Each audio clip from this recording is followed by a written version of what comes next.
Dostlar salam. Bugün Belvedere Premium yaşayış kompleksində olan işlərlə sizi tanış etmək istəyirəm. Çox çətin layihədir və düşünürəm ki, gələcək deməli işlərimizdə bu cür layihələrdə iştirak eləməyəcəyik. Layihənin dizayn proyekti yox idi və bir neçə şey tormozlanıb burada prosesdə. Ona görə də çalışın dizayn layihələri eləyin ki, özünüz də başa düşəsiniz ki, nə etmək istəyirsiniz, biz də başa düşək nə etmək istəyirik. Amma son nəticədə dizayn layihəsinin olmamağına daha doğrusu baxmayaraq hər şey çox ideal alınıb. Otaqların hamısı isidilən döşəmədir. Dəhlizdə isidilən döşəmə olmayacaq. Ümumiyyətlə istilik sistemi olmayacaq. Və deməli bütün sahə artıq beton qatı örtülü bir otağımız qalıb betonsuz. Görə bilərsiniz.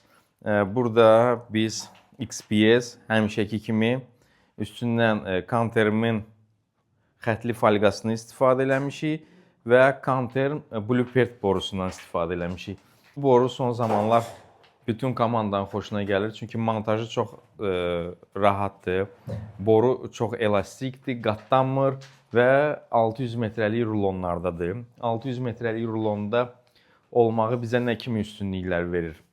Yəni 600 metrəlik rulon, 200 metrəlik rulon istifadə eləsək, hər dəfə gərək təzə rulon qoyaq. Bu da problemdir. Yəni əlavə işdir. Plus kiçik rulonlardan daha çox qalıq qalır. Amma 600 metrəlik rulondan bir dəfə qalıq qalır. Ona görə də bu çox rahatdır. Həm də ki hesablama məsələsi var da ki, konturun uzunluğu, yəni uzun boru ilə bu daha rahat olur. Sonra burada hər yerdə yenə Kantermin demper lentindən istifadə eləmişik. Yəni bu qədər. Boruların ara məsafəsi 10 sm-dir. Rəylərdə professorluq eləyib yazanlar ki var. Deyirlər ki, bura həddindən artıq çox isti olacaq. Onlara demək istəyirəm ki, bizim burada yerdə də sensorumuz var. Hər yerdə də otaq termostatı olacaq. Bu otaq termostatının sayəsində siz burada 5 dərəcə də eləyə bilərsiniz, 35 dərəcə də eləyə bilərsiniz. Yəni istədiyiniz temperaturu ala bilərsiniz. Trubanın ara məsafəsinin isti və ya soyuq olmağa heç bir adiyyəti yoxdur.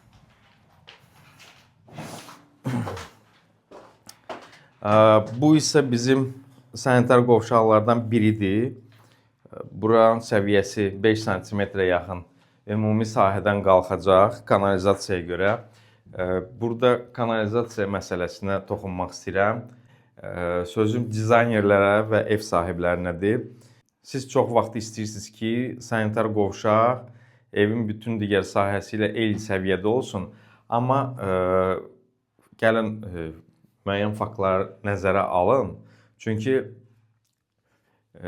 binanı tikən şirkət səviyyəni az verə bilər, ya kanalizasiya stayakını daha hündür verə bilər və bu səbəbdən yəni biz kanalizasiyanı aşağı sala bilmərik və ya unitazı stayakdan çox aralıqda, yəni kanalizasiyanın mailliyi var da. Yəni bu çox vaxtı qeyri-mümkün olur. Çox adam fikirləşir ki, santexnik bunu sadəcə istəmir eləməyə, amma bu belə deyil də. Yəni biz bacardığımızı eləyirik, amma bu həmişə alınmır. Ona görə də çalışın belə tələblər irəli sürməyin. Yəni alınarsa biz onu aşağı salacağıq, alınmayacaqsa artıq yəni kanalizasiya tutulma baş verə bilər və ya döşəmə qalxacaq. Məsəl üçün buradakı kimi. Burada bizim deməli bütün divar içi elementlər Grohe firmasına aiddir. İnstalyasiyası, bu gigiyenik duşu. Kafel ustalarına demək istəyirəm ki, bu manjeti tullanmayın. Biz salırıq bunun üstünə. Bunun arxasından izolatex vurulmalıdır üzərindən ki, buradan sızma olarsa divarın arasına gelməsin. Bunu çox vaxt götürüb tullayırlar. Yəni bunu eləmək olmaz. Burada dəsmal qurudanımız var və belə göy-qırmızı vtulkalarla bağlamışıq. Bu vtulkaların heç bir funksionalı yoxdur. Sadəcə bunu əllə açıb bağlamaq olar. Bu qədər rahat. Yeri gəlmişkən bu otaqda da bizim yer sensorumuz var və hamamın döşəmənin temperaturu yerin temperaturuna uyğun olaraq tənzimlənəcək. Bu dəhliz hissəsidir və burada görə bilərsiniz ki, bütün tranzit xətlərimiz keçir. Tranzit xətlərimiz də izolyasiyadadır ki, istilik itirməsin və bu otağı qızdırmasın. Ev sahibi ümumiyyətlə dəhlizdə heç bir istilik sistemi istəmir. Yəni burada nə istilən döşəmə, nə radiator olmayacaq, heç nə olmayacaq. Amma ona baxmayaraq burası çaşka töküləcək və biz burada demper lenti vurmuşuq. Hə, indi isə əsas məsələ bu otaq çamaşırxanadır və burada bütün deməli isti soyuq su təchizatı, istilik təchizatı hamısı burdadır. Bu bina özü həm isti, həm soyuq su verir və özü də istilik sistemi verir. Bu bizim isti soyuq su təchizatı kollektorumuzdur. Binadan gələn xətt buradan soyuq, buradan isti gəlir. Hər ikisinin üstündə reduktor var. Reduktorlar özləri həm də əks klapandır. Sonra hər birində incə təmizləmə filtri var və təbii ki, burada manometr var ki, təzyiqə nəzarət edə bilək. Və buradan hər bir krana, hər bir duşa ayrıcı olaraq soyuq və isti su gedir. Yəni hardasa bizdə nəsə olarsa, biz məhz onu bağlaya bilərik. Polipropilen üçlüklü sistem olsa, bir sızma olarsa, gərək bütün mənzili bağlayasın. Yəni burada belə bir şey olmayacaq. Yəni gələcəkdə burada markirovka da eləyəcək və ev sahibi başa düşəcək ki, misal üçün bu ventil mətbəxin soyuq su ventilidir. Kollektorların sonunda hidrozərbə amortisatoru var. Hidrozərbə amortisatoru da mənzildə ola biləcək hidrozərbələrdən sistemi qoruyur. Hidrozərbə nədir? Əlinizi yuyursuz, kranı dərhal bağlayanda su sürətlə axır. Siz onun qarşısını alırsınız, zərbə əmələ gəlir. Zərbə əmələ gələndə statik təzyiq 2-3 dəfəyə qədər arta bilər. Yəni indi bizdə burada 3 bardır. Hidrozərbə əmələ gələndə 8-10 bara qədər qalxa bilər. Bu qurğu həmin hidrozərbələri üzərinə götürür. Təbii ki, başa düşürsünüz də ki, 10-a qədər qalxanda bu 3 dəfəyə qədər təzyiq artımıdır və bizdə deməli su xəttlərində olan şlanqlar və s. zədələnə bilər. Bu qurğu onun qarşısını alır. Bir də ki, binada nasosda hər hansısa bir problem olarsa, nasos tez-tez işə düşüb sönərsə, yenə hidrozərbələr əmələ gələcək. Bu qurğu onun qarşısını alacaq. Ты откуда столько слов знаешь, Юра?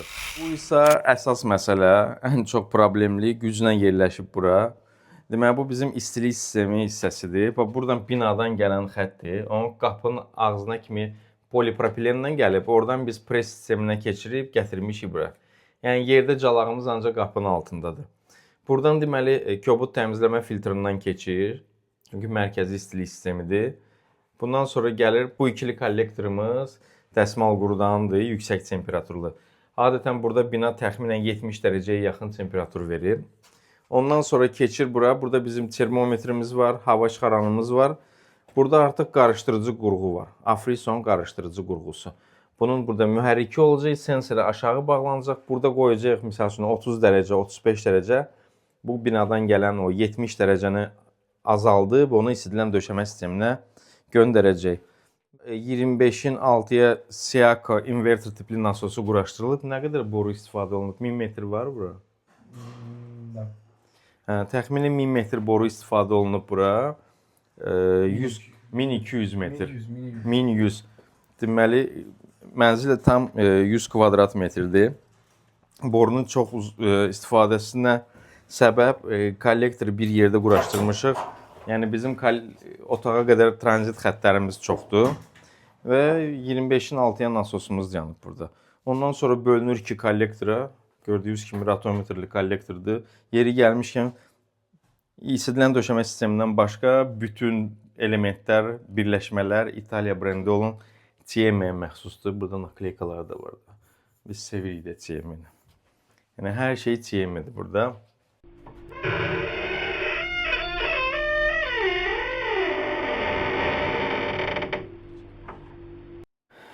Və salam, bunun üstünə aktuatorlar bağlanacaq və temperatura, yəni hər otaqdan nəzarət edib idarə etmək olacaq. Yəni bu qədər.